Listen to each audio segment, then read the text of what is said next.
Quand j'allais aux toilettes, il y a mon rectum qui sortait. Voilà. J'ai souffert de cela. Pendant 10 ans, il a vécu un véritable calvaire. Rectum sorti, saignement au moment des selles, douleur anale aiguë. Ce jeune homme de 29 ans présentait tous les signes d'une crise d'hémorroïdes.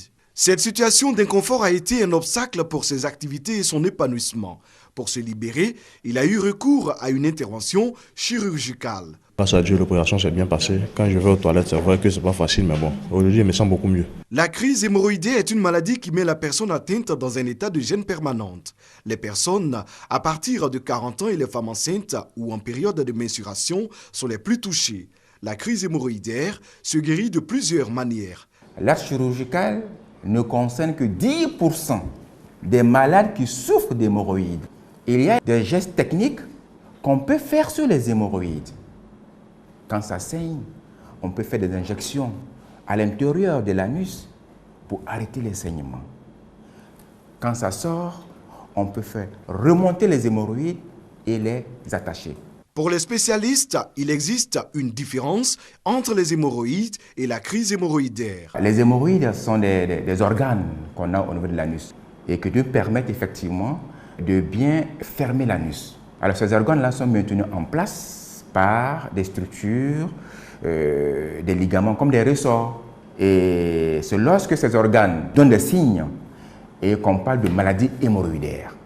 À l'origine des crises hémorroïdaires, de multiples facteurs. La constipation est un grand vecteur de crise hémorroïdaire, la diarrhée également. Les hémorroïdes surviennent lorsque il y a une forte tension au niveau de l'abdomen. La gestité, c'est-à-dire la grossesse, en moyenne, une femme sur deux va faire une crise hémorroïdaire et également dans les suites immédiates de la grossesse. Les personnes qui sont amenées à garder longtemps la position assise ou la position debout peuvent être également amenées à avoir des crises d'hémorroïdes. Les habitudes alimentaires ont pu être également incriminées des éléments comme le thé, le café, le piment. Quand elles ne sont pas traitées à temps, les crises hémorroïdaires entraînent parfois des complications. C'est des procédances qui peuvent se faire de façon intermittente. Ça sort à la faveur des selles et ça rentre tout seul. Soit c'est une procédance qui aura nécessité qu'on mette le doigt pour la faire entrer, ou alors c'est une procédance qui ne rentrera jamais.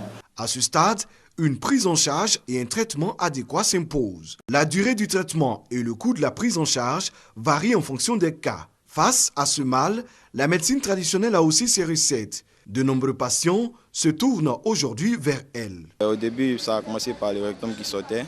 Je vois un tradupraticien et j'avoue qu'actuellement, ça va.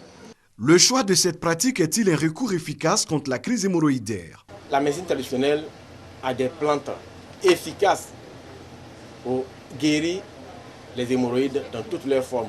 Entre le recours à la médecine moderne et à la médecine traditionnelle, l'autre voie qui s'offre est la prévention. Pour éviter la constipation, il faut avoir une alimentation équilibrée. Consommer assez d'eau, au moins 1,5 litre voire 2 litres d'eau par jour.